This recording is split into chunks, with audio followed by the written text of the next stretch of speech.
Hi hello friends, welcome back to my channel. ಹೊಸದಾಗಿ ನಮ್ಮ channel ನೋಡ್ತಾ ಇದ್ದರೆ ಪ್ಲೀಸ್ ಈಗಲೇ ಸಬ್ಸ್ಕ್ರೈಬ್ ಮಾಡ್ಕೊಳ್ಳಿ. ಇವತ್ತಿನ ರೆಸಿಪಿಯಲ್ಲಿ ದಿಢೀರಾಗಿ ಚಿಕನ್ ಮಸಾಲ ಹೇಗೆ ಮಾಡೋದಂತಂದೇಳಿ ತೋರಿಸ್ಕೊಡ್ತಾ ಇದ್ದೀನಿ. ತುಂಬಾ ರುಚಿಯಾಗಿರುತ್ತೆ.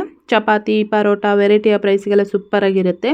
ಮಾಡೋದು ಸಹ ಅಷ್ಟೇ ಸುಲಭ. ಸೊ ಬನ್ನಿ ಹಾಗಾದರೆ ಇದನ್ನು ಹೇಗೆ ಮಾಡೋದಂತಂದೇಳಿ ಒಂದ್ಸಲ ಚೆಕ್ ಮಾಡೋಣ.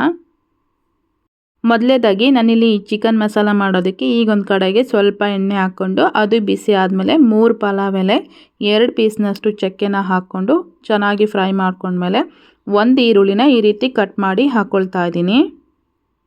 ಈರುಳ್ಳಿನ ನಾವು ಆದಷ್ಟು ಇಲ್ಲಿ ಸ್ವಲ್ಪ ಕಲರ್ ಚೇಂಜ್ ಆಗೋವರೆಗೂ ಫ್ರೈ ಮಾಡ್ಕೋಬೇಕು. ಅಂದರೆ ಸ್ವಲ್ಪ ಗೋಲ್ಡನ್ ಕಲರ್ ಬರೋವರೆಗೂ ಫ್ರೈ ಮಾಡಿಕೊಂಡ್ರೆ ಆ ಚಿಕನ್ ಮಸಾಲ ಅನ್ನೋದು ತುಂಬಾ ರುಚಿಯಾಗುತ್ತೆ ತಿನ್ನೋದಕ್ಕೆ. ನೋಡ್ತಾ ಇದ್ದೀರಲ್ವಾ, ಈರುಳ್ಳಿ ಎಲ್ಲ ಚೆನ್ನಾಗಿ ಫ್ರೈ ಆಗಿದೆ. ಇವಾಗ ಇದಕ್ಕೆ 1 kg ಆಗೋಷ್ಟು ಚಿಕನ್ ತಗೊಂಡು ಅದನ್ನು ಒಂದೆರಡು ಸಲ ಚೆನ್ನಾಗಿ ವಾಶ್ ಮಾಡಿ ಇದೇ ಕಡಾಯಲ್ಲೇ ಹಾಕ್ಕೊಂಡು 1/4 ಚಮಚದಷ್ಟು ಅರಿಶಿನ ಪುಡಿ, ರುಚಿಗೆ ತಕ್ಕಷ್ಟು ಉಪ್ಪನ್ನು ಹಾಕಿ ಮತ್ತೆ ಒಂದು ಸಲ ಇದನ್ನು ಈ ರೀತಿ ಚೆನ್ನಾಗಿ ಮಿಕ್ಸ್ ಮಾಡ್ಕೋಬೇಕು. ಹಾಗೆಯೇ ನಾವು ಈ ಚಿಕನ್ನ ಒಂದು 50% ಇದೇ ಎಣ್ಣೆ ಒಳಗೇ ಬಾಯ್ಲ್ ಮಾಡ್ಕೋಬೇಕು. ನೋಡ್ತಾ ಇದ್ದೀರಲ್ವ, ಚಿಕನ್ ಒಂದು 50% ಬಾಯ್ಲ್ ಆಗಿದೆ. ಈಗ ನಾನು ಇದಕ್ಕೆ ಒಂದು 3 ಚಮಚ ಆಗುವಷ್ಟು ಶುಂಠಿ ಮತ್ತು ಬೆಳ್ಳುಳ್ಳಿ ಪೇಸ್ಟನ್ನು ಸಹ ಹಾಕ್ಕೊಂಡು ಒಂದು ಸಲ ಮತ್ತೆ ಚೆನ್ನಾಗಿ ಮಿಕ್ಸ್ ಮಾಡ್ಕೊಳ್ತಾ ಇದ್ದೀನಿ. ಶುಂಠಿ ಮತ್ತು ಬೆಳ್ಳುಳ್ಳಿ ಪೇಸ್ಟಲ್ಲಿ ಇರ್ತಕ್ಕಂಥ ಹಸಿ ಸ್ಮೆಲ್ಲೆಲ್ಲ ಹೋಗಬೇಕು. ಆ ರೀತಿ ನಾವು ಇದನ್ನು ಫ್ರೈ ಮಾಡ್ಕೋಬೇಕಾಗತ್ತೆ. ನಮಗೆ ನಾನ್ ವೆಜ್ ಮಾಡೋದಕ್ಕೆ ಅಷ್ಟೊಂದು ಟೈಮ್ ಇಲ್ಲ ಅಂತ ಅಂದ್ಕೊಂಡಾಗ ದಿಢೀರಾಗಿ ಕೇವಲ ಒಂದು 30 ಮಿನಿಟ್ಸಲ್ಲೇ ನಾವು ಈ ರೆಸಿಪಿನ ರೆಡಿ ಮಾಡ್ಕೋಬೋದು.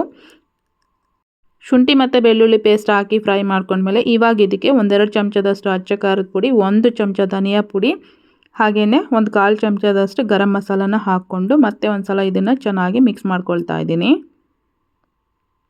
ನಿಮಗೆ ಸ್ಪೈಸಿನೆಸ್ ಎಷ್ಟು ಬೇಕೋ ಅಷ್ಟನ್ನು ನೋಡಿ ಹಾಕ್ಕೊಂಡು ಮಾಡ್ಕೊಳ್ಳಿ. ನಾನು ಬಂದುಬಿಟ್ಟು ಸ್ವಲ್ಪ ಸ್ಪೈಸಿಯಾಗಿಯೇ ಮಾಡ್ತಾಯಿದ್ದೀನಿ. ಸ್ವಲ್ಪ ಖಾರ ಜಾಸ್ತಿ ಇದ್ದರೆ ನಾನ್ ವೆಜ್ ಅನ್ನೋದು ಚೆನ್ನಾಗಿರುತ್ತೆ ಅಂತಂದೇಳಿ. ನಾನಿಲ್ಲಿ ಈ ಚಿಕನ್ ಮಸಾಲ ಮಾಡೋದಕ್ಕೆ ಯಾವುದೇ ಥರದ ಕೊಬ್ಬರಿ ರುಬ್ಬಿ ಮಾಡ್ತಾ ಇಲ್ಲ. ನಿಮಗೇನಾದರೂ ಸ್ವಲ್ಪ ಗ್ರೇವಿ ಜಾಸ್ತಿ ಬೇಕು ಅಂತಂದರೆ ಸ್ವಲ್ಪ ಕಾಯಿ ಸಹ ಹಾಕ್ಕೊಂಡು ಮಾಡ್ಕೋಬೋದು. ಆ ಗ್ರೇವಿ ಅನ್ನೋದು ಸ್ವಲ್ಪ ಜಾಸ್ತಿ ಸಿಗುತ್ತೆ. ಈ ಥರ ಚಿಕನ್ ಮಸಾಲ ಮಾಡೋದ್ರಿಂದ ಗ್ರೇವಿ ಅನ್ನೋದು ಅಷ್ಟೊಂದು ಸಿಗಲ್ಲ. ಇದನ್ನು ನಾವು ರೈಸು, ಪರೋಟ, ಚಪಾತಿ ಇದ್ರ ಜೊತೆ ತಿನ್ಬೋದು. ಎಕ್ಸ್ಟ್ರಾ ಗ್ರೇವಿ ಬೇಕು ಅಂತಂದರೆ ಆ ಥರನೂ ಸಹ ಸ್ವಲ್ಪ ಕೊಬ್ಬರಿ ರುಬ್ಬಿ ಹಾಕಿ ಮಾಡೋದ್ರಿಂದ ಸ್ವಲ್ಪ ಗ್ರೇವಿ ಅನ್ನೋದು ಜಾಸ್ತಿ ಸಿಗುತ್ತೆ.